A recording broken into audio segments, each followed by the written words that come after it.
Chicago semble faussement calme du haut du 25e étage. Des toits gris, la rivière Chicago couleur d'acier, des flots infinis de voitures ressemblant à des fourmis transportant leur fardeau. Je me tenais près de la fenêtre teintée de mon bureau, tenant une tasse de thé froid, observant le mouvement. Pour certains, ce n'est que le trafic urbain. Pour moi, c'est le système circulatoire de mon entreprise. Vance Logistique, un nom qui ne signifie peut-être pas grand-chose pour le commun des mortels, mais qui ouvre n'importe quelle porte dans les ports de New York à Los Angeles. J'ai bâti cet empire pendant 30 ans. J'ai commencé avec un camion d'occasion et des dettes qui auraient poussé d'autres à se mettre la corde au cou. J'ai appris à être dur quand il le fallait et invisible quand c'était rentable. Surtout invisible. L'argent aime le silence, et le grand argent adore le silence de mort. C'est pourquoi vous ne trouverez pas ma photo dans les pages mondaines. J'ai toujours préféré rester dans l'ombre, tirant les ficelles pendant que d'autres se pavanent sur scène. C'était ma stratégie, et elle a fonctionné sans faille jusqu'à récemment. Mon regard est tombé sur la photo de famille encadrée sur mon bureau. Marcus, mon fils, ma seule faiblesse et mon plus grand investissement. Il y a 3 ans, j'ai pris une décision que beaucoup de mes partenaires auraient qualifiée de risquée. J'ai décidé de le tester. Pas le genre de test où les enfants de riches s'assoient dans les bureaux de leur père en faisant semblant de travailler. Non, je voulais que Marcus passe par la véritable école de la vie. J'ai acheté une entreprise de taille moyenne, une société de logistique appelée Midwest Cargo, et j'ai mis quelqu'un d'autre à sa tête. Non, pas mon fils. J'y ai placé Preston Galloway. C'était le père de la femme de mon fils, un homme dont l'ego était bien plus gonflé que son compte en banque. Preston Galloway. J'ai souri à mon reflet dans la vitre. L'homme était une caricature ambulante de la haute société. Il aimait parler de vieil argent, d'héritage, de la façon dont les affaires sont un art accessible seulement à quelques élus. Il ignorait une chose. Midwest Cargo m'appartenait. À travers une chaîne de comptes offshore et de prête-noms, le bénéficiaire ultime de tout ce dont il était si fier, c'était moi, la femme noire qu'il qualifiait de simple traîtresse dans mon dos. J'ai envoyé Marcus travailler pour lui en tant que directeur commercial, sans aucune protection, sans mon intervention directe. Maman, je peux gérer, m'avait dit Marcus à l'époque. Je veux que Tiffany et son père me respectent pour mes propres mérites, pas pour ton chéquier. J'ai accepté. Je voulais qu'il apprenne à encaisser les coups, à voir le côté laid des gens quand ils pensent avoir du pouvoir sur vous. Et il l'a vu. Oh, comme il l'a vu. Chaque dimanche, je me rendais à leur manoir de Lake Forest pour le dîner. Cette maison, avec ses colonnes et ses pelouses manucurées, était l'incarnation de l'ambition des Galloway. L'ironie, c'est que l'hypothèque de cette maison était indirectement payée par les dividendes de ma propre entreprise, mais je restais silencieuse. Je m'asseyais à table, découpant soigneusement mon rôti de bœuf et j'écoutais. Marcus, qui tient un verre comme ça, grimaçait Preston en ajustant sa serviette. C'est un cabernet millésimé, pas de la bière de Malte du coin de la rue. Tu as encore tant à apprendre sur l'étiquette. Dans notre cercle, de si petits détails trahissent l'éducation d'une personne, ou son absence. Tiffany, ma belle-fille, se contentait de sourire froidement, caressant le bracelet en diamant sur son poignet fin. Elle ne défendait jamais son mari. Au contraire, elle appréciait l'humiliation. Elle regardait Marcus comme un accessoire utile mais légèrement défectueux. « Papa veut juste ce qu'il y a de mieux pour toi, chérie », disait-elle de sa voix lente et mielleuse. « Tu devrais être reconnaissant qu'il t'ait pris sous son aile. Où serais-tu sans notre famille ?» Je buvais mon thé et j'enregistrais chaque mot, chaque sourire narquois. Je voyais les poings de mon fils se serrer sous la table. Je voyais la lumière s'éteindre dans ses yeux, mais j'attendais. Je lui avais donné ma parole de ne pas intervenir avant qu'il ne le demande. C'était le marché. Mais ces derniers mois, mon intuition, cette bête qui m'avait sauvé dans les années 90, a commencé à gronder sourdement dans ma gorge. Quelque chose avait changé. L'air était devenu épais. Au début, c'était de petites choses. Les rapports de Midwest Cargo ont commencé à arriver avec des retards. Pas un jour ou deux, ce qui est acceptable, mais une semaine. En logistique, une semaine est une éternité. Preston l'a expliqué par une mise à jour logicielle et une optimisation du personnel. Mais je connais ce secteur de l'intérieur. Quand un directeur commence à parler d'optimisation, cela signifie qu'il essaie de cacher des trous dans le budget. Puis Tiffany a cessé de répondre à mes appels. Avant, elle faisait au moins semblant d'être polie, espérant des cadeaux chers pour les fêtes. Maintenant, le silence. Nous sommes à une réception. Nous avons une soirée de charité. Tiffany se repose. C'était comme si un mur s'était érigé. Mais la goutte d'eau qui m'a vraiment alerté, c'est Marcus. Il est venu me voir il y a une semaine, juste pour une demi-heure. Il avait l'air terrible. Le teint gris, les joues creuses, des mouvements de mains nerveux. Il a dit que tout allait bien, juste beaucoup de travail pour clôturer le trimestre. Mais je ne regardais pas son visage. Je regardais son poignet. Il n'y avait pas de montre à son bras. La Patek Philippe que je lui avais offerte pour son 30e anniversaire. Une pièce de statue, chère mais surtout mémorable. Il ne l'enlevait jamais. Où est la montre, mon fils, ai-je demandé en lui servant du café. Il a tressailli et a baissé la manchette de sa chemise. Chez le réparateur, maman. Le fermoir déconnait. J'ai décidé de la faire nettoyer en même temps. Un mensonge. Je l'ai entendu non pas dans sa voix, mais dans la pause qu'il a prise avant de répondre. Marcus n'a jamais eu de fermoir qui déconnait, et il ne m'a jamais menti si maladroitement. La montre n'était pas en réparation. Elle était soit vendue, soit mise en gage. Pourquoi le directeur commercial d'une entreprise prospère mettrait-il une montre en gage? La réponse ne pouvait être qu'une seule. Il avait un besoin urgent d'argent. De l'argent qu'il ne pouvait pas me demander. Après son départ, je ne l'ai pas appelé, ni Preston. J'ai appelé Luther, mon chef de la sécurité. J'ai besoin d'un audit complet de Midwest Cargo, ai-je dit sèchement. Et découvrez ce qui se passe dans la maison des Galloway, officieusement. Contentez-vous d'observer. Une semaine s'est écoulée. L'audit était toujours en cours, mais l'anxiété en moi grandissait d'heure en heure, comme la pression dans une chaudière à vapeur. Aujourd'hui, j'ai décidé de ne pas attendre les rapports. Je suis monté dans la voiture. Où allons-nous, Miss Ellie, a demandé Luther en me regardant dans le rétroviseur. Son visage calme et large a toujours eu un effet qui me ramenait à la raison. Conduis juste, Luther, vers le lac. Je veux voir les feuilles d'automne. Nous avons roulé lentement. Les feuilles tombaient sur l'asphalte humide. La ville se préparait pour l'hiver. Nous sommes passés devant des quartiers huppés où, derrière de hautes clôtures, se déroulaient des vies cachées pleines d'infos brillants. Je connaissais le prix de ce brillant. Le plus souvent, il était acheté à crédit. Nous avons tourné vers un petit parc non loin de la maison des Galloway. Habituellement, des nounous avec des poussettes ou des couples de personnes âgées s'y promènent, mais aujourd'hui, il était vide et humide. Et soudain, mon regard a capté une silhouette. Au bord du parc, sur un simple banc en bois, était assis un homme. Il était voûté, la tête entre les mains. À côté de lui se trouvaient 3 grandes valises, et tout près, tapant dans les feuilles mortes, trottinait un petit garçon dans une veste vive. Mon petit-fils. Mon cœur a sauté un battement, mais mon esprit est resté froid. J'ai reconnu ce manteau. J'ai reconnu cette posture, la posture d'un homme à qui on a retiré le sol sous les pieds.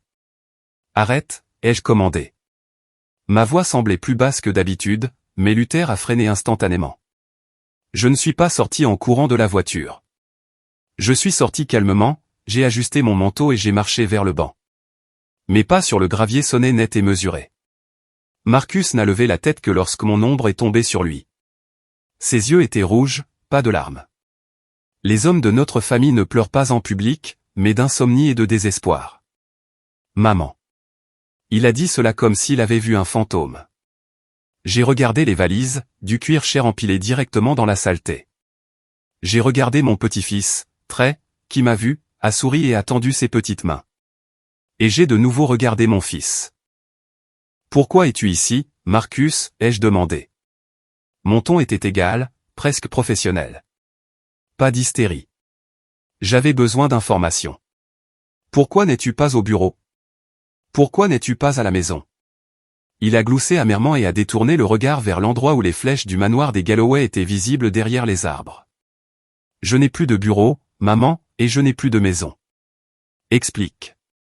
Preston m'a viré ce matin pour incompétence, et il y a 1 heure, Tiffany a mis mes affaires dehors, a dit qu'elle demandait le divorce.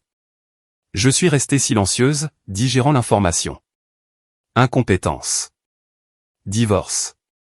mis à la rue avec un enfant. Qu'a-t-elle dit, Marcus?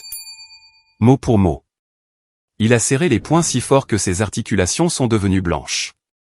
Elle a dit qu'elle en avait marre de faire semblant. Que je suis. Sa voix a tremblé, mais il s'est forcé à continuer. Que je suis un raté qui tire leur famille vers le bas. Et mon beau-père a dit, notre sang ne correspond pas. Il a dit, je suis trop de la rue pour leur marque si prestigieuse. Le vent a arraché une feuille jaune d'une branche et l'a jetée à mes pieds. J'ai regardé cette feuille, puis le manoir au loin, trop de la rue. Il n'y avait pas de douleur en moi. La douleur est pour les faibles. En moi, un interrupteur s'est enclenché, le même qui s'activait avant des négociations complexes pour absorber des concurrents. Seulement maintenant, l'enjeu n'était pas l'argent. J'ai regardé mon petit-fils, je l'ai pris dans mes bras. Il sentait le lait et le shampoing pour bébé. Le sang ne correspond pas, dis-tu, ai-je demandé doucement. Un sourire est apparu sur mon visage. Pas un sourire gentil et maternel, mais celui que mes concurrents voyaient avant de signer des actes de capitulation. Monte dans la voiture, mon grand, ai-je dit à mon fils, faisant un signe de tête à Luther pour qu'il prenne les valises. Maman, je n'ai nulle part où aller. Ils ont bloqué la carte de l'entreprise. Je n'ai même pas d'argent pour un taxi. Monte, ai-je répété doucement, mais d'une manière qui rendait toute discussion impossible. Nous rentrons à la maison. J'ai ouvert la portière arrière de ma Maybach. Marcus, encore hébété, ressemblant à un chien battu, s'est assis sur l'intérieur en cuir. Il ne se doutait même pas que l'homme qui venait de le mettre dehors pour incompétence recevait un salaire de ma poche depuis toutes ces années, et que la maison dont il avait été chassé se trouvait sur un terrain appartenant à ma société holding. Preston Galloway voulait jouer à l'aristocrate. Eh bien, je vais lui montrer à quoi ressemble le vrai pouvoir. Je me suis assise à côté de mon fils et j'ai sorti mon téléphone. Le nom de Luther s'est allumé sur l'écran. La partie avait commencé. La portière de la voiture s'est refermée avec ce bruit sourd caractéristique qui coupe du monde extérieur. À l'intérieur, ça sentait le cuir cher et le silence. Marcus était assis la tête baissée, les mains posées mollement sur ses genoux.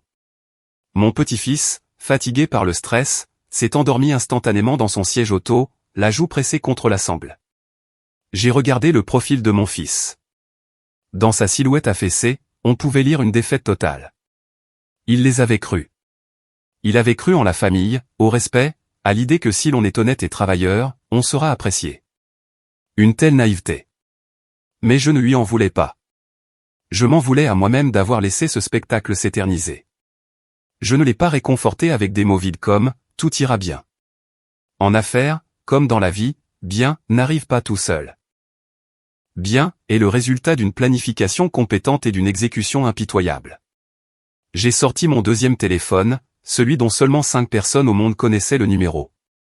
Luther, ai-je dit dès qu'il a répondu, j'ai besoin d'une coupe financière complète de Midwest Cargo pour les 3 dernières années. Pas les rapports officiels pour le fisc, mais les mouvements réels de fonds. Chaque transaction, chaque sous-traitant, chaque chèque de plus de $5 000. Compris, Miss Ellie. Délai. Sa voix était sans passion, comme toujours. Hier. Et encore une chose, sortez-moi les documents sur la propriété de Lake Forest. Historique complet de la propriété, y compris les charges et le statut actuel du bail foncier. Marcus a tourné la tête et m'a regardé avec perplexité. Maman, pourquoi as-tu besoin de ça? Le terrain sous leur maison. C'est leur propriété. Preston a toujours dit que c'était le domaine familial. J'ai failli rire. Un domaine familial construit en 98 avec l'argent de la vente d'alcool de contrebande, qu'il a brillamment blanchi via ma propre banque sans même s'en douter. Mon fils, j'ai couvert sa main de la mienne. Elle était froide. Preston Galloway a dit beaucoup de choses, mais les documents, en règle générale, disent quelque chose de complètement différent. Repose-toi. Nous rentrons à la maison. Pendant que la voiture glissait doucement sur les avenues, je ne regardais pas par la fenêtre. Je travaillais.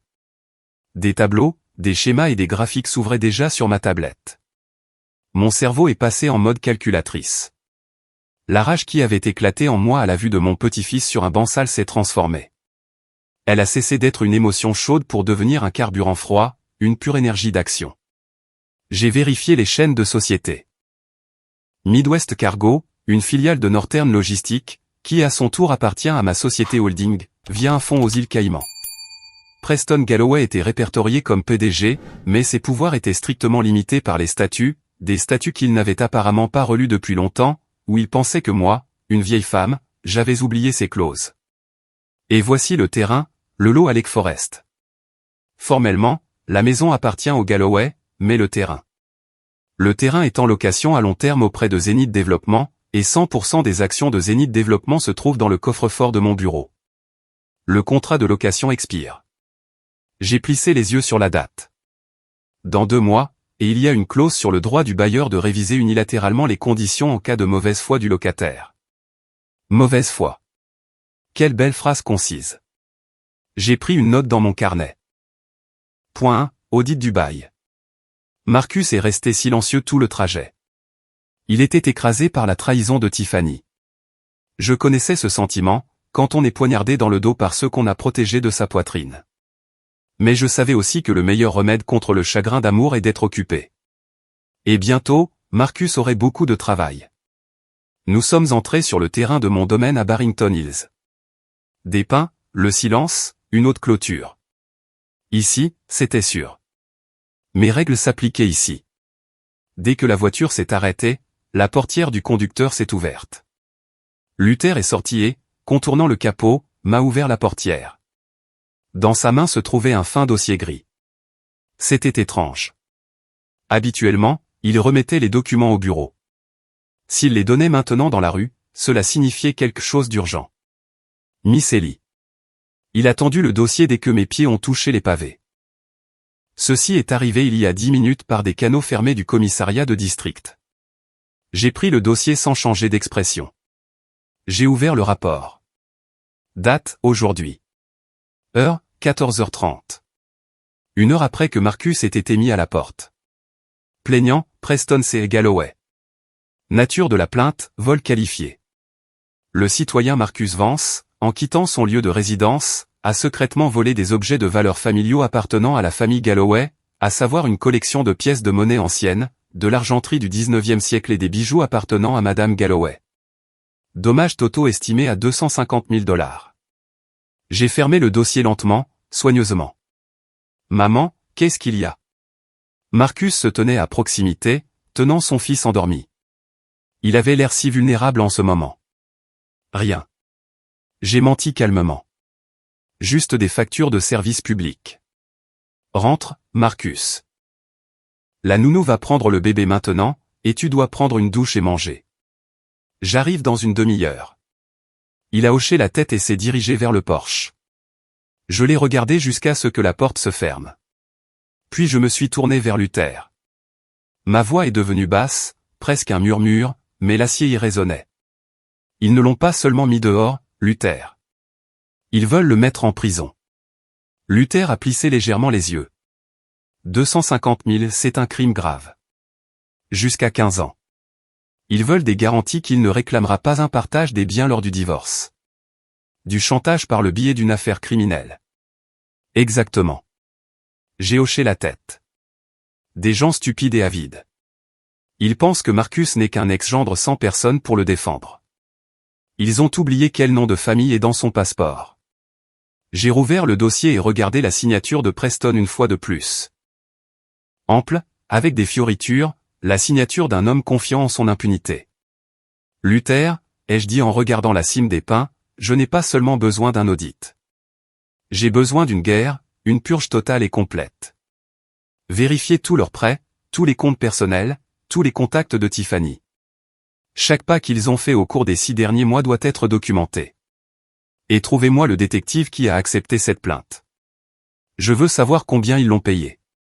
Ce sera fait. Par où commençons-nous l'attaque? J'ai gloussé. Petit. Bloquer leur laissez-passer pour le bureau de Midwest Cargo. Demain matin, Preston Galloway découvrira que sa clé électronique ne fonctionne plus sur les portes de son propre bureau.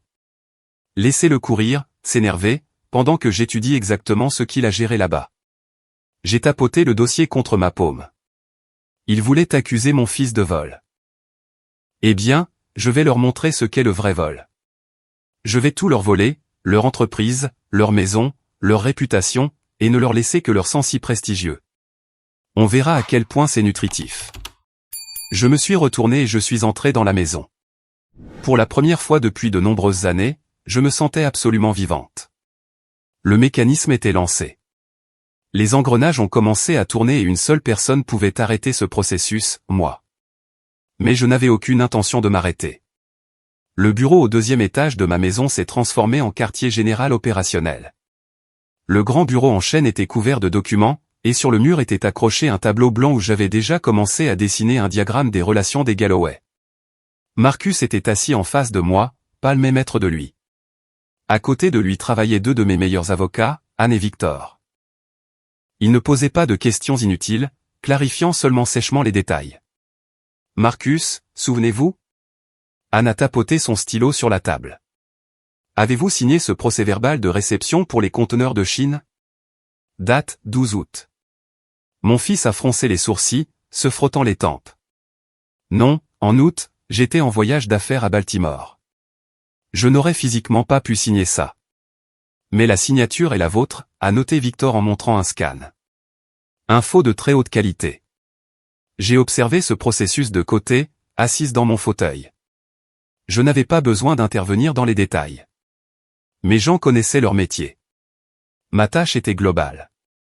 J'ai ouvert mon ordinateur portable et me suis connecté à l'interface bancaire de la société holding. Des lignes vertes brillaient sur l'écran. Lignes de crédit actives des filiales. Parmi elles se trouvait Midwest Cargo. Limite de découvert, $1 million. C'est l'argent avec lequel l'entreprise vit pendant les périodes de manque de trésorerie, paie les salaires, le loyer, les droits de douane. Sans cette perfusion, l'entreprise de Preston suffoquerait en une semaine. J'ai survolé le curseur sur le bouton « Suspendre le service ». Mon doigt s'est figé une seconde seulement. Non pas par doute, mais par anticipation. C'était comme un chirurgien appliquant une pince sur une artère pour arrêter une hémorragie. Sauf que dans ce cas, je coupais l'oxygène à une tumeur. Clic, le statut est passé à « bloqué par le service de sécurité de la banque ». Raison, vérification interne de la contrepartie. Une formulation bureaucratique vague, parfaitement adaptée pour rendre quelqu'un fou. Je me suis penché en arrière dans mon fauteuil et j'ai déplacé mon regard sur un autre moniteur. Il diffusait la vidéo des caméras de surveillance du bureau de Midwest Cargo. Mes spécialistes avaient installé ces caméras il y a 5 ans pour la sécurité. Preston pensait qu'elles n'enregistraient que dans les archives de sécurité. Il ne savait pas qu'un canal direct me parvenait. Sur l'écran, j'ai vu son bureau. Preston Galloway faisait les 100 pas, gesticulant furieusement. Il criait sur la chef comptable, une pauvre femme aux mains tremblantes. Il n'y avait pas de son, mais à son visage rouge et aux veines saillantes de son cou, c'était clair. Il venait d'essayer de faire un paiement, et la banque l'avait rejeté. Il a attrapé le téléphone. Je savais qui il appelait, le directeur de l'agence, Peter Henderson. Preston le considérait comme un ami. Ils jouaient au golf ensemble le jeudi. J'ai pris mon téléphone et tapé un court message à Peter Henderson. Preston va appeler. Dis que c'est un problème de système. New York vérifie les algorithmes. Délai inconnu. Aucune exception. Sur l'écran, j'ai vu Preston se figer avec le combiné à l'oreille. Puis son visage s'est affaissé.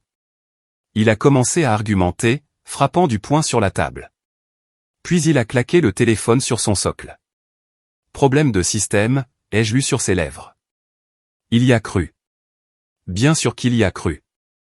Dans sa vision du monde, il est un oiseau important et la banque n'est qu'un service. Il ne pouvait même pas lui venir à l'esprit que la banque, c'est moi. Il s'est assis dans son fauteuil, a desserré sa cravate et s'est versé de l'eau. On pouvait le voir se calmer. C'est une bêtise. Ils répareront ça demain. Il ne comprenait pas que ce n'était pas une panne. C'était un garrot, et j'allais le serrer lentement. Maman. La voix de Marcus m'a tiré de ma contemplation. Nous avons trouvé autre chose. Regarde. Il m'a tendu une impression. Un contrat de prêt à son nom, d'un particulier, pour $50 000, garanti par sa voiture. Je n'ai pas signé ça. Qui est le prêteur, ai-je demandé en parcourant le texte. Une certaine Fast Cash LLC. J'ai échangé un regard avec Luther, qui se tenait près de la porte. Il a hoché la tête et est sorti. Dans 10 minutes, j'aurai un dossier sur cette fast cash. Très probablement, c'était une société écran pour Preston. Le stratagème était primitif, comme tout ce que faisait cet aristocrate. Mettre des dettes sur le dos du gendre, prendre la propriété et mettre l'argent dans sa propre poche. Ne t'inquiète pas, ai-je dit à mon fils. Ce papier ne vaut pas l'encre avec laquelle il est imprimé. Nous ferons une analyse graphologique. Mais d'abord. Le téléphone de Marcus sur la table a vibré. La photo de Tiffany s'est allumée sur l'écran. Le silence s'est installé dans la pièce. Marcus a tendu la main vers le téléphone, mais j'ai intercepté sa main. Mets-le en haut-parleur et reste silencieux. Je vais parler. Non, attends. J'ai rapidement changé d'avis. Si je réponds, elle se méfiera. Elle doit penser que Marcus est brisé et seul. Réponds, ai-je commandé, mais ne promets rien. Écoute juste et enregistre l'appel. Marcus a pris une grande inspiration, a appuyé sur accepter et sur l'icône d'enregistrement. Allô. Eh bien, tu en as eu assez, héros? La voix de Tiffany était imbibée de venin et de triomphe. Comment c'était de dormir à la gare? Où tu as couru te réfugier dans les jupes de maman? Marcus a serré la mâchoire, me regardant. J'ai fait un geste, calme-toi. Que veux-tu, Tiff? Je veux tout résoudre de manière concise. Son ton est devenu professionnel, mais la fausseté écorchait l'oreille. Papa est prêt à retirer la plainte à la police. Nous ne sommes pas des animaux, Marcus. Nous comprenons. Tu as trébuché. Tu as volé. Ça arrive à tout le monde quand il n'y a pas d'argent. Je n'ai rien volé, a crié Marcus. Chut. Ne crie pas, a-t-elle interrompu. Écoute attentivement. Tu viens chez le notaire demain, tu signes un papier. C'est une pure formalité. Une reconnaissance que tu as pris de l'argent de la caisse de l'entreprise en prêt et que tu promets de le rendre. La somme est petite, juste 100 000. 100 000. Les yeux de Marcus se sont écarquillés. C'est le prix de ta liberté, chérie. Signer la plainte disparaît. Elle a fait une pause, savourant le moment. Et je t'autoriserai à voir Trey le week-end, sous ma supervision. J'ai senti tout en moi se glacer, le chantage, utiliser un enfant, la chose la plus basse qu'une femme puisse faire. Et si je ne signe pas, a demandé Marcus d'une voix creuse. Alors tu vas en prison, a-t-elle dit simplement, comme si elle parlait de la météo. Et ton fils sera élevé par un nouveau papa, un normal, de notre cercle. Papa m'a déjà trouvé un parti. Pense, Marcus. Tu as jusqu'à demain matin. Clic. Marcus a laissé tomber le téléphone sur la table et a couvert son visage de ses mains. Elle. C'est un monstre. Je me suis levé et j'ai marché vers la fenêtre. Le soleil se couchait, peignant le ciel de ton pourpre. Un beau coucher de soleil, sanglant. Non, Marcus, ai-je dit doucement. Ce n'est pas un monstre. C'est juste une idiote. Une idiote avide et narcissique. Je me suis tourné vers mes avocats. Avez-vous entendu ça? Nous avons entendu, Miss Ellie, a dit Anne. Tentative d'extorsion, chantage, coercition pour un accord. L'enregistrement est excellent. Parfait. Attachez-le au dossier. J'ai de nouveau regardé le moniteur avec les caméras. Preston était toujours assis dans son bureau, fixant le mur d'un air vide. Il pensait avoir gagné. Il pensait nous avoir acculés. Il ne savait pas que Tiffany venait de me livrer en main propre le détonateur qui ferait exploser leur vie en éclats. Luther, ai-je appelé alors qu'il revenait dans la pièce. J'ai une nouvelle tâche. Nous devons préparer une réunion avec un notaire, mais pas leur avocat de poche, un vrai. Et préparer les documents pour racheter les dettes de Preston auprès des banques. Toutes les dettes, même pour sa voiture. Vous voulez devenir son unique créancier. Je veux devenir son unique cauchemar. Je me suis approché de mon fils et j'ai posé une main sur son épaule. Demain, tu n'iras nulle part. Demain, nous contre-attaquons, mais pas là où ils s'y attendent. J'ai souri.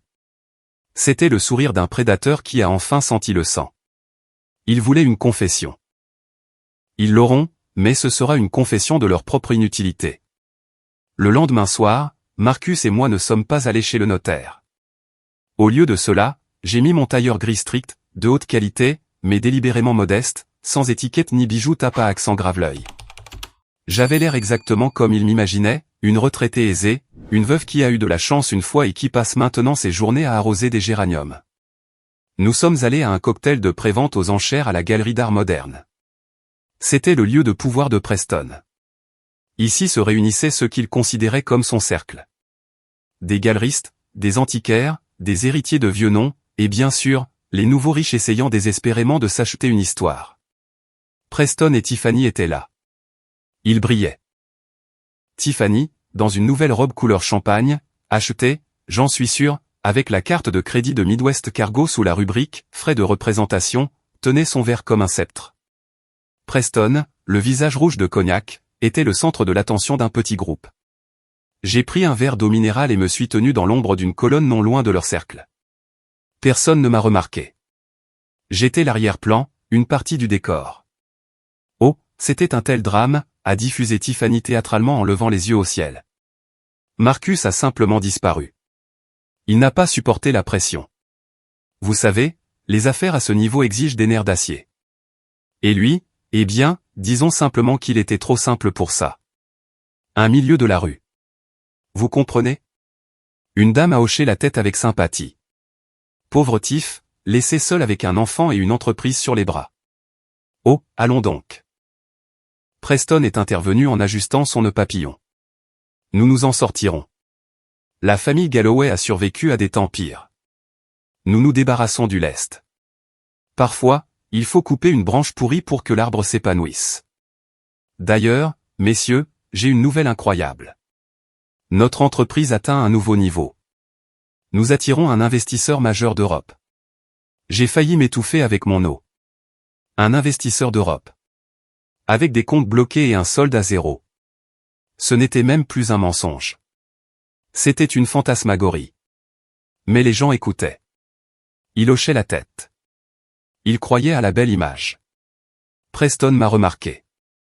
Pendant une seconde, l'irritation a traversé ses yeux, comme s'il voyait une tache sur la nappe. Mais il a immédiatement mis un masque de noble condescendance et s'est dirigé vers moi. « Madame Vance » a-t-il grondé, attirant l'attention de ceux qui l'entouraient. Quelle surprise! Vous avez décidé de sortir en société. Il s'est approché, m'inondant de l'odeur de parfum cher et de vapeur d'alcool. Je suis venu entendre parler de vos succès, Preston, ai-je dit doucement, le regardant droit dans l'arête du nez. Et pour savoir comment va mon petit-fils. Il a souri avec condescendance et m'a tapoté l'épaule. J'ai à peine réussi à me retenir de repousser sa main. Le petit-fils va à merveille. Il a une nouvelle nounou avec un accent d'Oxford. Maintenant, pour ce qui est des succès, vous savez, Madame Vance, je voulais vous le dire depuis longtemps. Marcus, c'est un bon garçon. Vraiment débrouillard, mais pas un aigle. Il n'avait pas, vous savez, l'éducation, la compréhension des choses subtiles. Nous avons essayé de le tirer vers le haut, de l'éduquer, mais les gènes sont tenaces. Ne vous offensez pas, mais il n'a tout simplement pas été à la hauteur. À la hauteur, ai-je répété comme un écho. Je comprends. Oui, à la hauteur, s'est-il animé. Les grandes affaires sont un jeu pour les élus. Il faut de l'envergure, du courage, des relations, et Marcus, il comptait chaque centime économisé sur des trombones. La mesquinerie est un signe de pauvreté d'esprit. Mais ne vous inquiétez pas, nous prendrons soin de lui. S'il signe les papiers, nous ne le laisserons pas mourir de faim. Peut-être que nous le placerons comme chauffeur dans notre flotte. Il aime les voitures. J'ai hoché la tête, prenant une gorgée d'eau pour cacher mon sourire narquois. Un chauffeur dans la flotte que j'ai achetée. Vous êtes très généreux, Preston. Nous essayons. Il a bombé le torse avec suffisance. Eh bien, excusez-moi. Les affaires attendent. Les investisseurs, vous savez, n'aiment pas attendre. Il s'est retourné et s'est enfoncé dans la salle. Je l'ai suivi du regard. Il n'est pas allé vers le groupe de banquiers. Il n'est pas allé vers les mécènes célèbres. Il s'est dirigé vers un coin reculé, vers une sortie de service discrète où se tenait un homme petit et chauve aux yeux fuyants. J'ai reconnu cet homme. Boris, le hibou, Fillmore. Dans certains cercles, il était connu comme un nettoyeur, mais il ne lavait pas les sols. Il blanchissait des actifs problématiques, achetait des biens volés, liquidait des biens en faillite pour des centimes, aidait à faire disparaître des stocks d'entrepôts. Si Preston parle au hibou, cela ne signifie qu'une chose. Il ne cherche pas un investisseur. Il cherche un rustleur. J'ai discrètement sorti mon téléphone et allumé la caméra, la couvrant avec ma pochette. Le zoom m'a permis de voir leur visage assez clairement. Preston expliquait quelque chose avec animation, pointant un doigt sur l'écran de son smartphone. Le hibou écoutait, retroussant les lèvres avec scepticisme, puis a hoché la tête et a sorti un bloc-notes. J'ai vu Preston lui tendre une clé USB, une petite clé USB noire. Qu'y avait-il dessus? Base de données client, schéma logistique, ou document pour l'équipement. Je me suis souvenu des mots de Preston sur le « lest ». Il n'a pas seulement mis Marcus dehors. Il a décidé de brader les actifs de l'entreprise avant que j'intervienne. Il pensait que le problème de la banque était temporaire et qu'il avait besoin de liquidités pour couvrir les trous immédiatement. Il vendait des camions, mes camions, en espèces, sous la table. Ce n'était plus seulement du vol. C'était du vol qualifié commis par un groupe de personnes en bande organisée. J'ai senti le téléphone vibrer. Un message de Luther. Miss Ellie, nous avons déchiffré leur correspondance. Ils préparent la vente de 10 camions Mack demain matin. L'acheteur est une structure liée au crime organisé. Prix, 30% de la valeur marchande. En espèces. J'ai regardé Preston. Il serrait la main de Fillmore et souriait. Il vendait ma propriété à des gangsters pour un tiers du prix pour s'acheter un peu plus de temps à jouer à l'aristocrate. C'était une erreur. Une erreur fatale. J'ai fini mon eau et j'ai posé le verre sur le plateau d'un serveur qui passait. Merci, ai-je dit dans le vide. Preston est repassé devant moi, rayonnant du succès de l'affaire. Toujours là, Madame Vance, a-t-il jeté par-dessus son épaule. Ne vous ennuyez pas goûter les canapés au caviar. On dit qu'ils ne sont pas mauvais.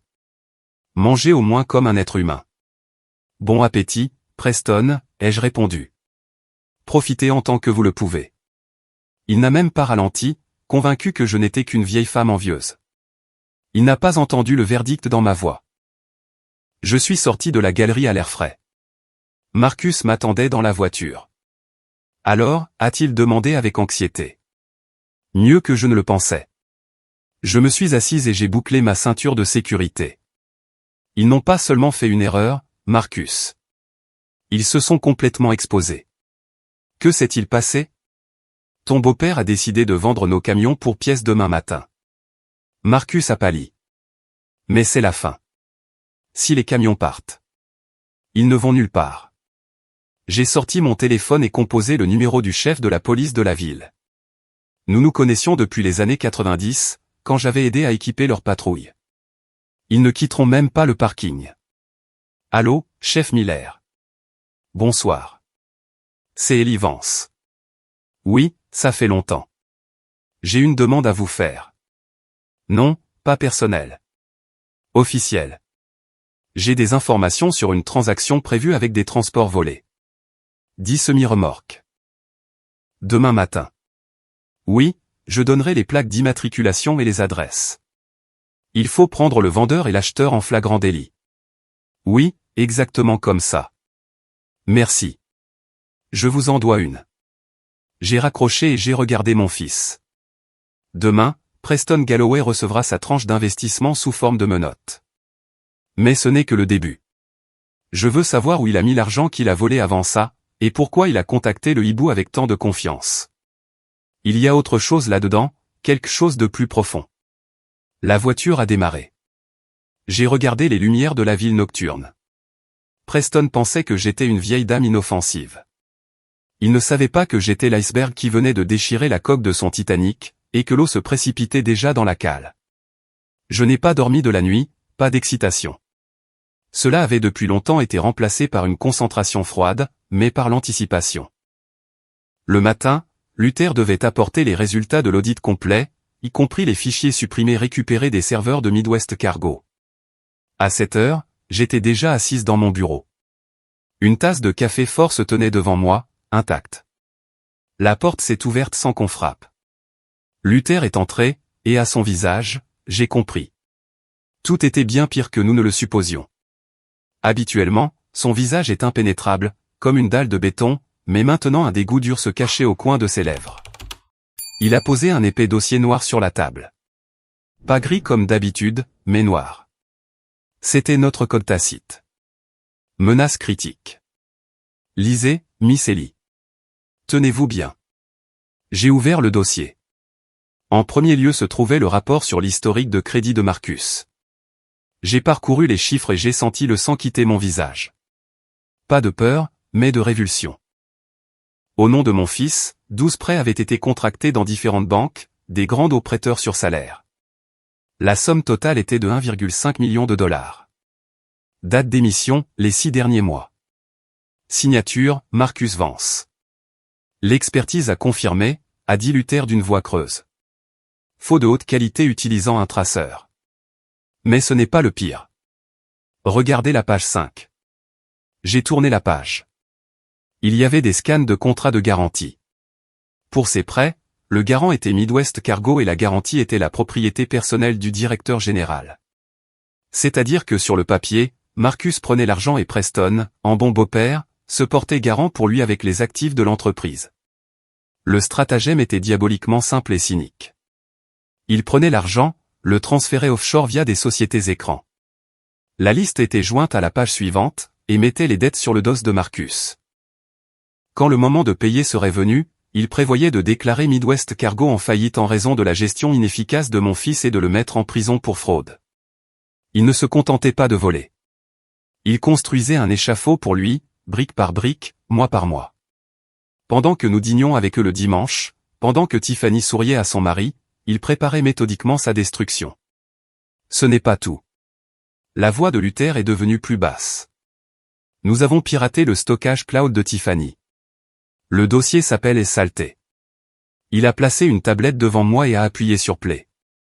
Sur l'écran se trouvait une vidéo filmée par une caméra cachée dans leur chambre. Marcus est assis sur le bord du lit, fatigué, contrarié. Tiffany tourne autour de lui.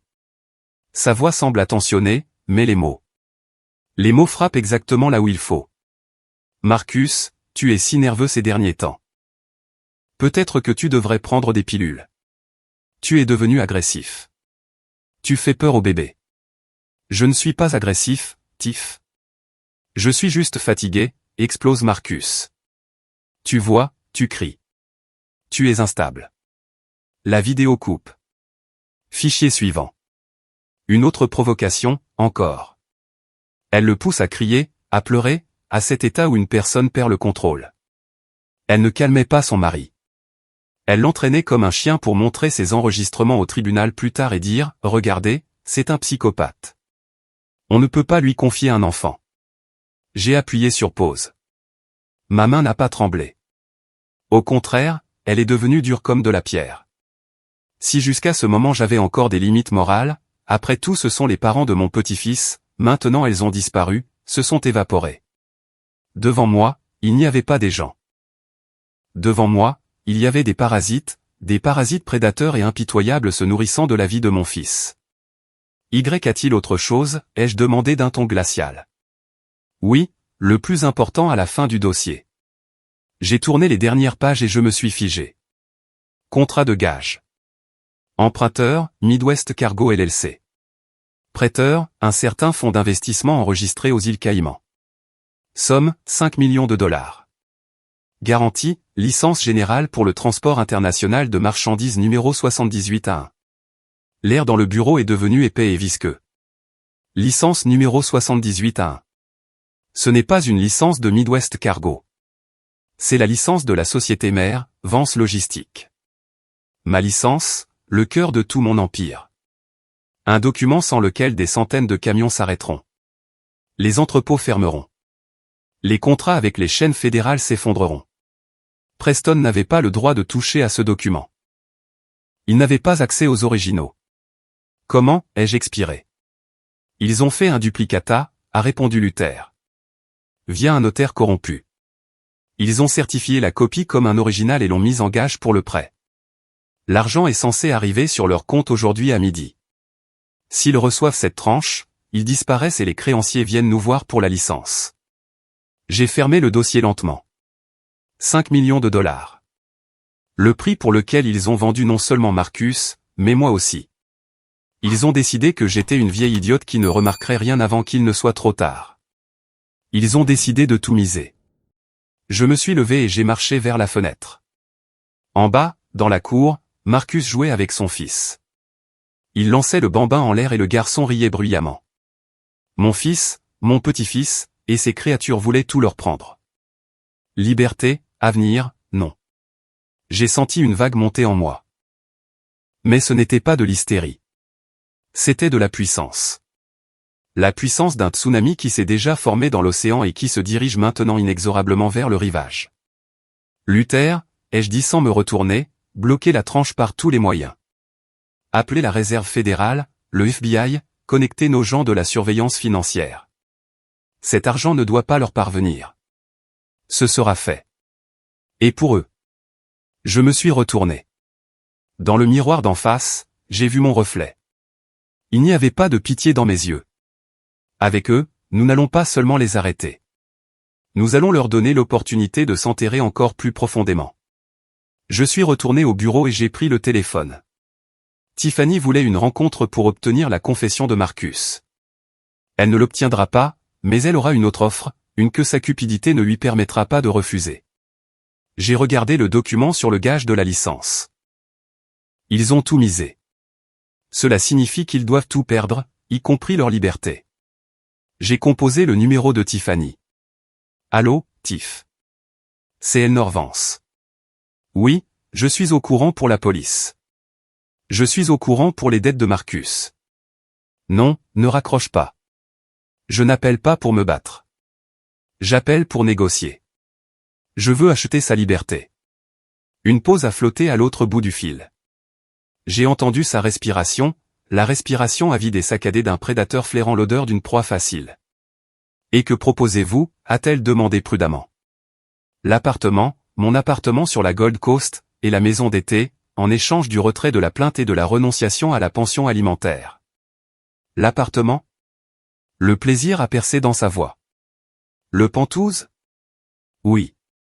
Seulement, j'ai besoin que vous donniez des garanties écrites. Bien sûr, a-t-elle presque couiné. Quand? Aujourd'hui.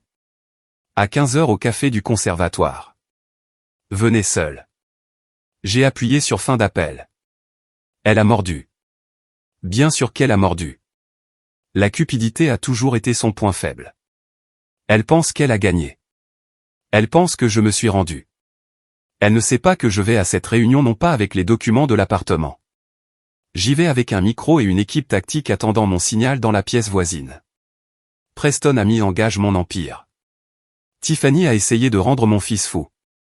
Maintenant, il n'y aura pas de pitié. Jamais. Le café du conservatoire n'a pas été choisi par hasard.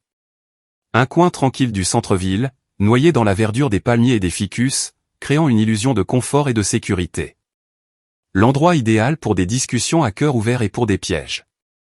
Je suis arrivé 10 minutes en avance, j'ai pris une table au fond de la salle près d'une fenêtre donnant sur la cour. Je portais un simple chemisier beige et cette broche camée antique que mon mari m'avait offerte pour nos noces d'argent. Aujourd'hui, cette broche remplissait une fonction spéciale. À l'intérieur de son cadre était monté un microphone de qualité professionnelle capable de capter même un murmure. J'ai commandé du thé et j'ai attendu. Mon téléphone était posé sur la table, écran vers le bas. Luther et ses hommes étaient dans une camionnette sur le parking, écoutant chaque mot en direct. 2 autres agents en civil étaient assis à la table voisine, faisant semblant d'être un couple d'amoureux. Tiffany est apparue à 3 heures précises. Elle avait l'air différente. Où était passée la mondaine sexy en robe champagne?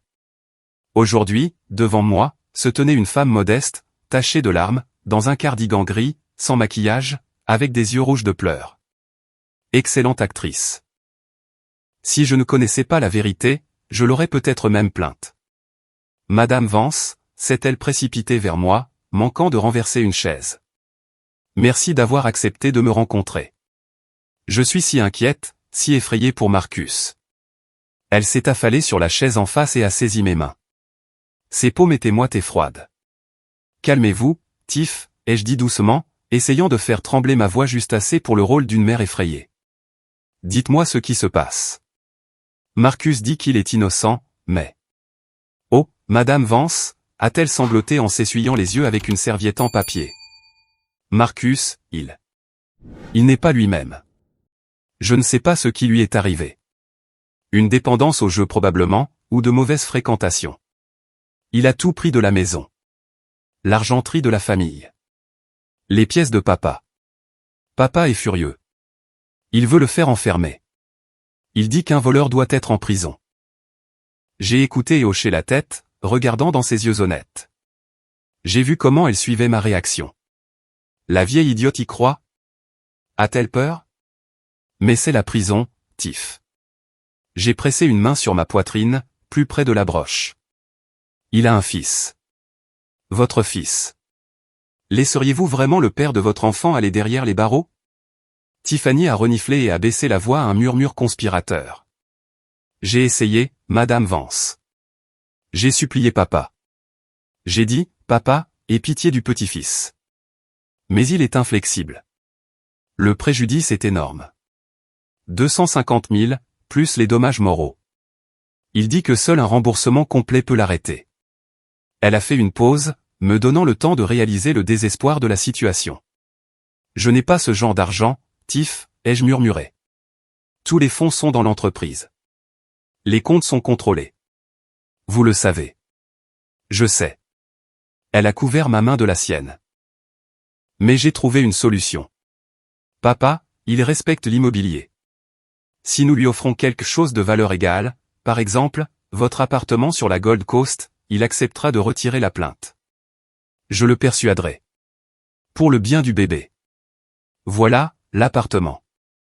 Un penthouse de 5 chambres dans un immeuble de luxe d'une valeur de près de 3 millions. Ce n'était pas seulement une compensation. C'était le jackpot. Je l'ai regardé.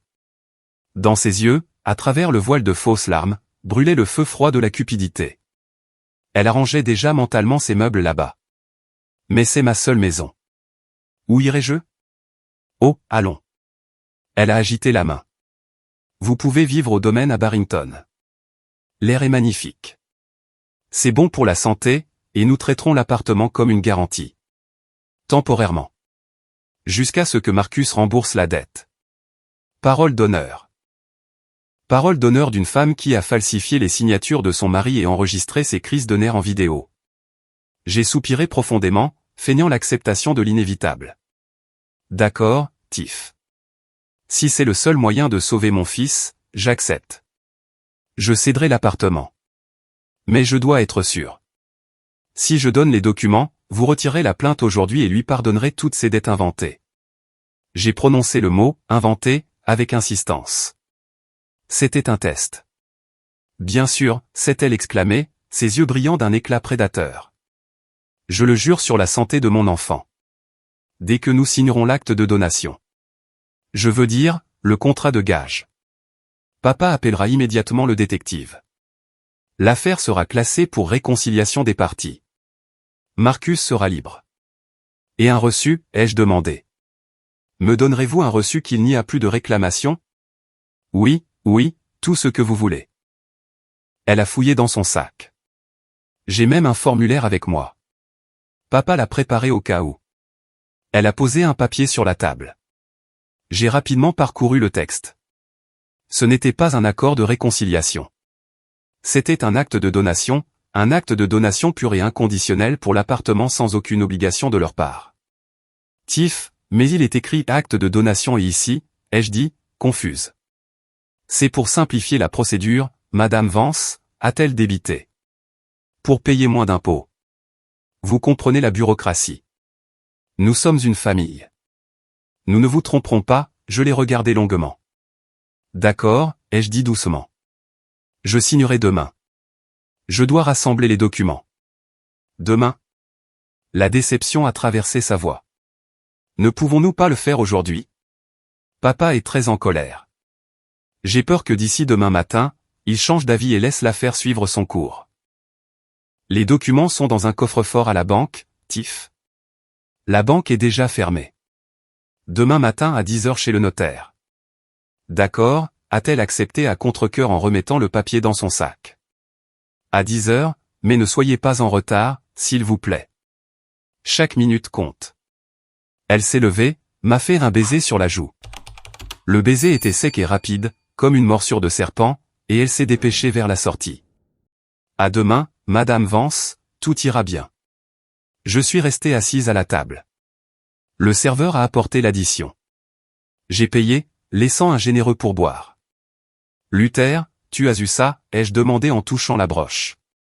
Chaque mot, a retenti la voix dans mon oreillette. Extorsion au premier degré. Fraude. Coercition pour une transaction. Nous avons le bouquet complet. Excellent. Suivez-la.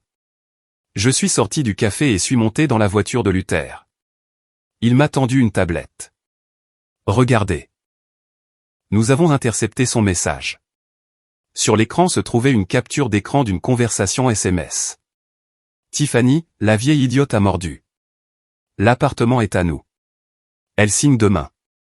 Tiffany à Marcus, elle a dû se tromper de destinataire, laisse-le moisir un peu pour la prévention.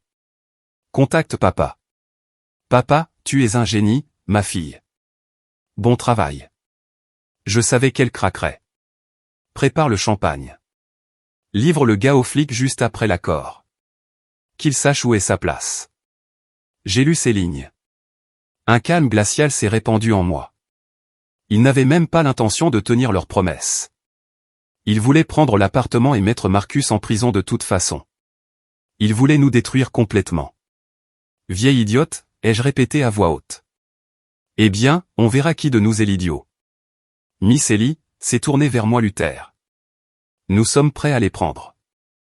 Assez de matériel pour une arrestation. Non. J'ai secoué la tête. Une arrestation, c'est trop simple, trop rapide. Ils ne comprendront pas pourquoi ils sont punis. Ils se considéreront comme des victimes de l'arbitraire. J'ai regardé l'écran où le message sur le champagne brillait. Demain, c'est le gala de Preston, la cérémonie de remise du prix de l'entrepreneur de l'année. Toute la haute société de Chicago sera là. Il veut la gloire. Il l'aura. Vous voulez frapper aux balles? Je veux que leur chute soit publique. Je veux que chaque personne dans cette ville sache qui ils sont, pour que même les rats se détournent d'eux.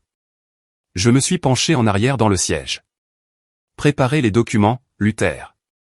Nous rachetons leurs dettes, chaque centime. Demain matin, je deviens la propriétaire de leur vie. Et quand Preston montera sur scène pour recevoir son prix, je serai là pour lui remettre le vrai prix. La voiture s'est mise en mouvement. J'ai regardé la ville qu'ils considéraient comme leur terrain de jeu. Demain, ce jeu se termine, et c'est moi qui dicterai les règles. Le jour du jugement est arrivé. Il faisait beau, d'une clarté perçante, tout comme mon plan. Pendant que Tiffany m'attendait chez le notaire, vérifiant nerveusement sa montre, je ne me suis naturellement pas présenté. Envoyant un message prétextant une crise de migraine soudaine, j'étais assise dans le bureau du président du conseil d'administration de la Northern Capital Bank. « Elnor, êtes-vous sûr ?» a-t-il demandé, parcourant une épaisse liasse de contrats de cession. Vous rachetez les dettes du particulier Preston C. Galloway et de la personne morale Midwest Cargo LLC avec une décote, mais la somme reste impressionnante. C'est un actif risqué. Ce n'est pas un actif, Paul, ai-je répondu en signant la dernière page avec mon stylo plume signature. C'est un outil, et je sais comment l'utiliser. À 12 heures précises, la procédure était terminée. Maintenant, je possédais non seulement le terrain sous leur maison, je possédais leur hypothèque, leurs prêts automobiles, leurs découverts, et même les dettes sur les cartes de crédit de Tiffany, qu'elle aimait vider dans les boutiques de Milan. Je suis devenu leur unique créancier, leur juge et leur bourreau. Merci. Je me suis levé et j'ai serré la main du banquier. Et une dernière demande. Bloquer leur compte. Tout, maintenant. Raison, activité suspecte et changement de créancier. Ce sera fait. Je suis sorti dans la rue. L'air semblait particulièrement frais. Je suis monté dans la voiture où Marcus m'attendait. Il portait un nouveau costume sur mesure, était rasé de près, calme. Je lui ai rendu sa confiance. Je l'ai remis à sa place. Prêt, ai-je demandé. Oui, maman. Alors allons-y. On nous attend au bal. Le gala de charité, la soirée des chevaliers blancs, se tenait au Palmer House Hilton. Luxe, paillettes, l'élite de la ville. Preston Galloway devait être la star de cette soirée. On lui décernait le prix de l'entrepreneur de l'année pour une approche innovante en logistique. Une approche innovante consistant à voler sa belle-mère. Nous sommes entrés par une entrée latérale, inaperçue de la presse. J'ai pris place dans une loge cachée par des rideaux de velours. De là, toute la salle était à portée de main. J'ai vu Preston. Il se tenait au centre de la pièce, brillant comme un samovar poli. Il portait un smoking de Brioni, acheté sans aucun doute avec l'argent volé à l'entreprise. À côté de lui, Tiffany, dans une robe écarlate au décolleté plongeant, riait à une blague d'un sénateur. Ils avaient l'air de gagnants. Ils pensaient que j'étais brisé et Marcus écrasé. Mais quelque chose dans l'atmosphère de la salle n'allait pas. Les gens souriaient à Preston, lui serraient la main, mais en s'éloignant, se mettaient immédiatement à chuchoter. Les regards n'étaient pas admiratifs, mais évaluateurs, curieux, comme s'ils regardaient un funambule marchant sans assurance qui ne sait pas encore que la corde a été sciée. Preston le sentait aussi. Je l'ai vu ajuster nerveusement sa cravate, son sourire devenant de plus en plus tendu. Il cherchait du regard ses partenaires, ce même hibou, mais il n'était pas là. Le hibou, d'ailleurs, donnait déjà son témoignage au bureau du FBI. Mes avocats et mes relations ont travaillé sans faille. À 19h55, 5 minutes avant la montée sur scène de Preston, j'ai donné le signal à Luther. C'est l'heure. Luther a appuyé sur un bouton de sa tablette. En bas, dans la salle, le téléphone de Preston a bipé. Il l'a sorti de sa poche nonchalamment avec l'air d'un homme occupé, a jeté un œil à l'écran, et s'est figé. J'ai vu à travers mes jumelles la couleur quitter son visage. Il est devenu blanc comme sa chemise empesée. Message de la banque. Vos comptes sont saisis. Accès aux fonds bloqués. Raison, transaction suspecte. Veuillez contacter le nouveau créancier. Il a commencé à taper frénétiquement du doigt sur l'écran, essayant de se connecter à l'application. Erreur, erreur, erreur. Il a levé les yeux et a croisé le regard de Tiffany. Elle regardait aussi son téléphone. Papa, a-t-elle murmuré avec juste ses lèvres, mais j'ai compris. Les cartes ne fonctionnent pas. Le paiement pour le traiteur n'est pas passé. Preston a regardé autour de lui. La peur, une peur animale et poisseuse, a commencé à transparaître à travers son masque d'arrogance. Il a compris que quelque chose avait mal tourné, mais il ne comprenait pas encore l'ampleur de la catastrophe. Il pensait que c'était une erreur, un problème technique, la mauvaise blague de quelqu'un. L'animateur sur scène a annoncé, et maintenant, mesdames et messieurs, le point culminant de notre soirée, un homme qui a prouvé que les affaires peuvent être un article. Veuillez accueillir Preston Galloway. Les applaudissements étaient maigres. Preston a tressailli. Il devait monter sur scène, marcher et sourire. Pendant que dans sa poche, le téléphone vibrait de nouvelles notifications de saisie de biens. Il a fait un pas, puis un autre. Sa démarche était rigide. Il a monté les escaliers comme s'il montait à l'échafaud. J'ai posé une main sur l'épaule de Marcus. Regarde, mon fils. Souviens-toi, voilà à quoi ressemble un homme qui a construit sa maison sur du sable. Et maintenant la tempête commence. J'ai fait un signe de tête au technicien assis à la console de contrôle des écrans. C'était mon homme. Sur l'immense écran LED derrière le dos de Preston, au lieu du logo de son entreprise et de beaux graphiques de croissance, une vidéo a commencé à se charger. Preston s'est approché du micro. Il a ouvert la bouche pour prononcer son discours préparé sur la tradition et l'honneur, mais il n'a pas réussi à dire un mot. Derrière son dos, remplissant toute la salle, a retenti la voix de Tiffany, forte, claire, amplifiée par la puissante acoustique du palais. La vieille idiote a mordu. L'appartement est à nous. Elle signe demain. Et Marcus, laisse-le moisir un peu pour la prévention. Papa, tu es un génie. La salle a eu un hoquet de surprise. Le silence est devenu mortel. Preston s'est retourné. Sur l'écran, en résolution géante, était affichée une capture d'écran de leur SMS, et à côté, un scan de la signature falsifiée de Marcus et la conclusion de l'expert. Falsification. Preston a chancelé et s'est agrippé au podium pour ne pas tomber. Je me suis levé de mon siège dans la loge. Le projecteur, obéissant à mon scénario, m'a arraché à l'obscurité. Bonsoir, Preston. Ma voix, calme et autoritaire, a porté dans la salle sans micro. Je suis cette vieille idiote, et je suis venu recouvrer mes dettes. Toutes les têtes se sont tournées vers moi. Des centaines d'yeux, mais je ne regardais que lui, l'homme qui se considérait comme un roi, mais qui s'est avéré être nu. Le piège s'est refermé. J'ai descendu lentement les escaliers de la loge. Chaque pas résonnait dans le silence de la salle comme le battement d'un métronome. Marcus marchait derrière moi, la tête haute. Je sentais des centaines de regards sur moi, étonnés, effrayés, avides de scandale. Mais pour moi, une seule personne existait, Preston.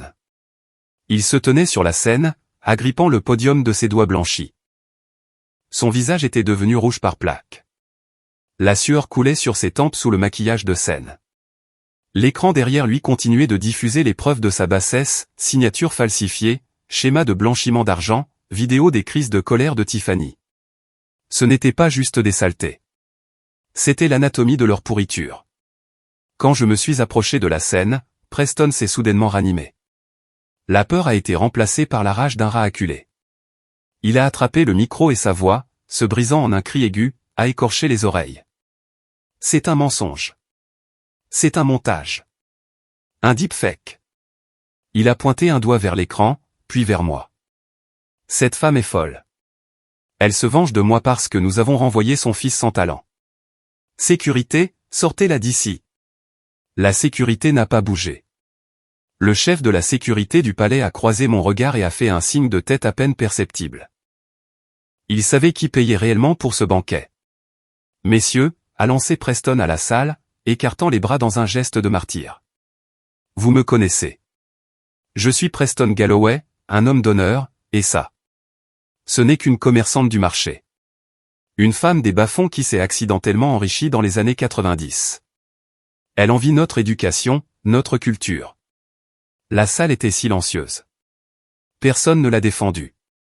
Personne n'a crié à la honte. Les gens d'affaires possèdent un instinct animal pour les perdants. Et en ce moment, Preston puait l'échec à des kilomètres. Je suis monté sur scène calmement, sans me presser, et je me suis tenu à côté de lui. Il avait une tête de plus que moi, mais en ce moment, il semblait être un petit vieil homme voûté. Je me suis approché du pied de micro. Preston a essayé de me repousser, mais Marcus a intercepté sa main, doucement mais fermement. « Ne fais pas ça, papa », a-t-il dit doucement. « Écoute juste. » J'ai regardé dans la salle, puis je me suis tourné vers Preston. Preston Galloway. Ma voix était égale, sans ombre d'émotion. Vous avez raison sur une chose. J'ai vraiment commencé dans les bas-fonds. J'ai chargé des caisses, dormi dans la cabine d'un camion et compté chaque centime. Et vous savez quoi? Ces mêmes bas-fonds que vous méprisez tant ont construit la maison dans laquelle vous avez dormi la nuit dernière. Ils ont payé pour ce smoking. Ils vous ont acheté ce statut. Preston a ouvert la bouche pour objecter, mais j'ai levé une main, exigeant le silence. Vous avez dit que notre sang ne correspond pas au vôtre, qu'il est trop simple. Eh bien, j'ai de bonnes nouvelles pour vous. Vous n'êtes plus lié à ce sang simple. Je vous libère de ce fardeau. J'ai sorti un fin dossier de mon sac à main et l'ai posé sur le podium devant lui. Qu'est-ce que c'est, a-t-il sifflé. C'est un avis de liquidation. Votre entreprise n'existe plus. Midwest Cargo est déclaré insolvable. Tous les actifs sont passés au créancier principal, moi.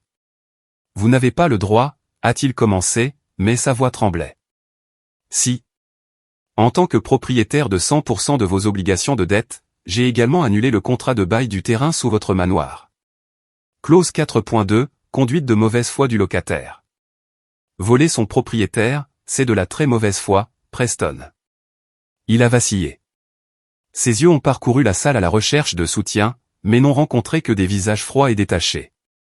Et enfin, ai-je pointé l'écran où brillait la conclusion du procureur. J'ai remis les originaux de tous les documents au FBI. Falsification de signature, fraude, vol qualifié. Vous vouliez tellement envoyer mon fils en prison. Eh bien, vous avez creusé une fosse. Bienvenue dedans.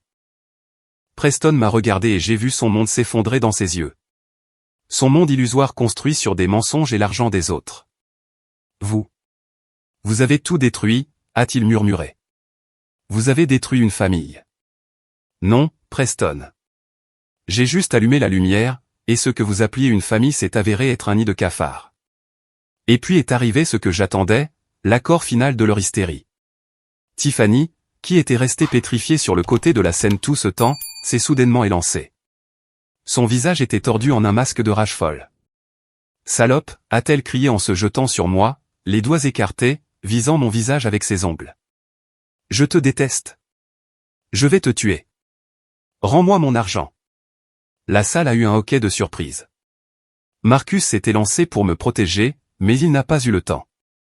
Luther, se matérialisant de l'ombre des coulisses, a intercepté sa main en plein vol. Facilement, professionnellement, sans mouvement inutile. Tiffany était suspendue dans sa prise, donnant des coups de pied dans le vide. Sa robe écarlate est remontée, exposant des sous-vêtements en dentelle ridicule. C'était la fin. Fin de l'image de la dame. Fin de la dignité. Luther l'a délicatement reposée sur ses pieds, mais n'a pas lâché sa main. De son autre main, il a sorti une feuille de papier pliée de sa poche intérieure et l'a mise dans sa paume libre. « Citoyenne Tiffany Galloway », a-t-il prononcé de son baryton impassible, entendu même dans les derniers rangs grâce au micro sur le pied. Ceci est un avis d'expulsion. Les huissiers travaillent déjà à la propriété. Vous avez 2 heures pour rassembler vos effets personnels. Une liste des objets autorisés à être emportés est jointe. Bijoux, fourrures et objets d'art sont saisis pour rembourser la dette. Tiffany a regardé le papier, puis moi, puis son père, et a hurlé. Ce n'était pas des pleurs. C'était le hurlement d'un chien battu à qui on a pris son os. Papa, fais quelque chose. Papa. Mais papa ne pouvait plus rien faire. Preston s'est effondré sur le sol, directement sur la scène, se tenant la tête entre les mains. Son smoking était froissé, son nœud papillon de travers. Il était écrasé, non pas par moi, mais par sa propre cupidité et sa stupidité. Je les ai regardés d'en haut. Ce couple qui, il y a 1 heure à peine, se considérait comme l'élite. Marcus, ai-je dit calmement. Allons-y. Nous n'avons plus rien à faire ici. Mon fils s'est approché de moi, m'a pris le bras. Il n'a pas regardé son ex-femme. Il a regardé droit devant, par-dessus les têtes, vers la sortie. Au revoir, messieurs, ai-je lancé à la salle. J'espère que le spectacle vous a plu. N'oubliez pas de vérifier vos poches. À côté de telles personnes, il faut toujours être sur ses gardes. Nous sommes descendus de la scène dans un silence de mort. Les gens s'écartaient devant nous comme la mer devant Moïse. Je marchais le dos droit, sentant la chaleur de la main de mon fils. Je ne ressentais aucune jubilation, seulement de la fatigue et un immense, pur soulagement. La tumeur a été enlevée. L'organisme pouvait commencer à guérir. À la sortie, je me suis retourné. La sécurité soulevait déjà Preston par les bras, et Tiffany se débattait dans une crise d'hystérie, essayant de frapper Luther avec son sac à main. Ils ont eu exactement ce qu'ils méritaient. La honte publique et l'oubli total. Rentrons à la maison, maman, a dit Marcus. Très à temps. Allons-y, ai-je souri. Maintenant, nous rentrons vraiment à la maison. 2 semaines se sont écoulées. Le nom de Galloway est maintenant chuchoté à Chicago comme le nom d'une vilaine maladie. Preston est en prison en attendant son procès pour 5 chefs d'accusation et ses avocats changent plus vite que le temps dehors. Ils n'ont pas d'argent pour les payer. Tiffany a déménagé dans un studio à Gary, Indiana, 40 mètres carrés en périphérie où elle doit enfin laver ses propres vêtements et compter la monnaie à l'épicerie. Qu'elle s'y habitue. C'est une expérience utile. Marcus a repris le fauteuil de PDG. Seulement maintenant, il est différent. La douceur que les prédateurs aimaient tant a disparu de son regard. Maintenant, il y a de l'acier. Il travaille dur, clairement, sans émotions inutiles. Hier, il a renvoyé le chef des achats pour un pot de vin sans même sourciller. Il a appris la leçon. Et moi. Je suis assise sur le même banc dans le parc où tout a commencé. Autour de moi, c'est l'automne doré. L'air est transparent et frais. Mais maintenant, il n'y a pas de valise ni de désespoir ici. Mon petit-fils, les joues roses et heureux, court le long de l'allée, poursuivant un pigeon gras. Son rire sonne comme une cloche, dispersant le silence. Je pose mon téléphone. Pas de messages urgents, pas d'appels anxieux. Mon empire fonctionne comme une horloge et mes arrières sont protégées. Je sens un rayon de soleil toucher ma joue. Et pour la première fois depuis de nombreuses années, je ne veux courir nulle part. Je n'ai pas seulement sauvé mon fils. Je lui ai donné le principal héritage, la compréhension que la dignité ne se transmet pas avec les gènes et ne s'achète pas avec un titre. Elle doit être défendue chaque jour. Je sors un petit thermos simple de mon sac. Pas d'argent, pas de dorure, de l'acier ordinaire. Je verse du thé chaud au thym dans le couvercle-tasse. La vapeur s'élève, se dissolvant dans l'air d'automne. Une femme avec une poussette passe. Elle croise mon regard. Je lui souris simplement, ouvertement, sans le masque de la dame de fer. Elle me sourit en retour. Je n'ai plus rien à cacher et personne à craindre. Je suis libre. Alors, les amis, comment avez-vous trouvé la fin ?